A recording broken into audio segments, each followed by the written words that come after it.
Bonsoir à vous, Pierre-Alexandre Anglade. Bonsoir. Et bienvenue sur France Info, Pierre-Alexandre Anglade. Emmanuel Macron, oui ou non, va-t-il lancer une réforme des retraites avant l'élection présidentielle? J'imagine que ça a dû être discuté pendant vos journées parlementaires de La République En Marche à Angers. Le président de la République, dans son allocution du 12 juillet dernier, a dit que cette réforme était juste et nécessaire. Elle était juste et nécessaire parce que nous avons aujourd'hui un système par répartition qui est menacé. Et je crois que les Françaises et les Français sont extrêmement attachés à ce système par répartition et donc nous voulons tout faire pour le sauver. Elle est nécessaire aussi parce qu'aujourd'hui notre système de retraite est profondément inégalitaire. Le président de la République, dans son allocution, il a posé deux conditions pour mettre en œuvre cette réforme. Que la situation économique s'améliore, nous y sommes. Nous avons retrouvé le taux d'emploi que nous connaissions avant la crise. La croissance est de 6%. Et que la situation sanitaire, elle aussi, redevienne à la normale. Nous n'y sommes pas encore. Vous voyez que le virus, même s'il recule dans notre pays, est encore très présent dans les Outre-mer. Et donc, cette réforme, elle est nécessaire. Mais franchement, est-ce que ça tient cet argument puisque la quatrième vague recule?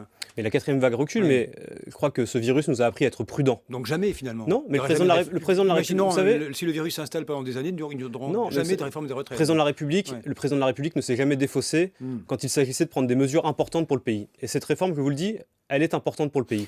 Et le président de la République la prendra et la mettra en œuvre quand les conditions seront réunies. Pierre-Alexandre Anglade, réforme ou réformette, puisque le projet qui émane de l'Élysée, c'était la révélation des Échos en début de semaine, consisterait à supprimer les régimes spéciaux et instaurer une pension minimale à 1 000 €. Nous sommes loin du Big Bang d'origine, le système par points et le reste. Mais vous savez... Ça, c'est de la réformette. C'est pas de la réformette. Et encore une fois, moi, je ne me fie pas à ce qui peut être retranscrit dans certains articles de presse. La vérité, c'est que les Échos disent n'importe quoi, c'est ça? Je ne sais pas ce que disent les Échos, je ne sais pas si les Échos disent n'importe quoi, mais en tout cas, ce que je veux vous dire, c'est que le président de la République, ni le Premier ministre, n'ont fait d'annonce particulière sur ce sujet. Le gouvernement est mobilisé, le président de la République a dit que cette réforme était importante, qu'il prendrait ses responsabilités le moment venu, et cette décision lui revient. Alors vous êtes porte-parole du groupe des marcheurs à l'Assemblée nationale. Est-ce que d'un point de vue parlementaire, ce serait cette réforme-là, ou une autre d'ailleurs, possible, puisqu'il y a une fenêtre de tir de octobre à février, avant l'élection, il y a déjà un calendrier très chargé, autant dire qu'il n'y a plus de place, donc nous parlons dans le vide. Non, nous ne parlons pas dans le vide. Et si, encore une fois, les conditions sont réunies et que le président de la République le décide, parce que nous sommes à 8 mois de l'élection présidentielle, c'est un moment important, décisif de la vie du pays, c'est une réforme qui transformera en profondeur notre système de retraite. Si le président de la République décide de le faire, la majorité sera rassemblée derrière lui pour mener à bien cette réforme. Alors il y a la campagne présidentielle, Jean Castex vous a parlé, à vous les marcheurs, à Angers, et vous a dit « Nous n'avons pas le droit à l'erreur car nous entrons, je le cite, le Premier ministre, dans une période où les erreurs vont compter double et peut-être triple. Les marcheurs sont des gaffeurs. » Non, cela veut dire que nous sommes à 8 mois d'échéance électorale extrêmement importante pour le pays et pour l'Europe, et que nous devons être concentrés, travailler, réformer et exercer notre mandat jusqu'au bout. On s'était habitué dans notre pays à avoir des gouvernements qui, à 8 mois de l'élection présidentielle, s'arrêtaient de travailler, s'arrêtaient de réformer pour, au fond, s'assurer qu'ils ne commettent pas d'erreurs et conserver toutes les chances d'être réélus. Nous ne sommes pas dans cette logique-là.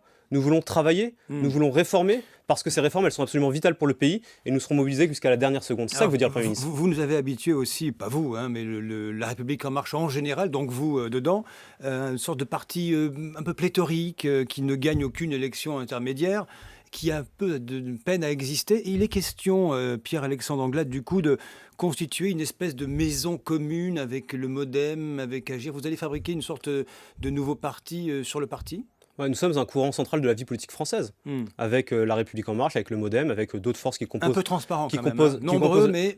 Un peu transparent, ça c'est vous qui le dites. Nous avons gagné les élections législatives, le président de la République a gagné l'élection présidentielle, nous avons gagné les élections européennes, et effectivement l'implantation locale prend plus de temps, mais vous savez, ce qui est important aujourd'hui, c'est qu'au moment où toutes les familles politiques se divisent, les républicains, les socialistes, les écologistes, l'extrême droite, l'extrême gauche, eh bien nous, la majorité, nous nous rassemblons pour poursuivre le dépassement politique qui est absolument nécessaire dans ce temps de crise. Pour ceux qui s'en souviennent, une forme d'UDF, de constellation, c'est ça ? L'objet, ce n'est pas de reproduire ce qui a été fait autrefois. L'objet, c'est de continuer à rassembler toutes les forces de la majorité pour préparer les échéances électorales extrêmement importantes pour la France et pour l'Europe, l'élection présidentielle, l'élection législative, pour être capable de construire autour d'Emmanuel Macron un projet politique qui nous permette de préparer la France de 2030. Ce sera quoi au juste la machine de guerre du candidat président Emmanuel Macron, qui est déjà en campagne? C'est comme, il fait le job tout seul. À Marseille, c'est lui. il va faire campagne seul ou vous serez là pour diffuser la bonne parole? D'abord, le président de la République n'est pas candidat. Est-ce que ça, il n'a Pas encore. il n'a pas annoncé, même si nous sommes beaucoup dans la majorité, je crois même tout Ça y le monde ressemble un dans la peu, non? majorité Ça y ressemble un souhaite peu. qu'il puisse être Oui. candidat. En tout cas, ce que je peux vous dire, c'est que nous nous préparons.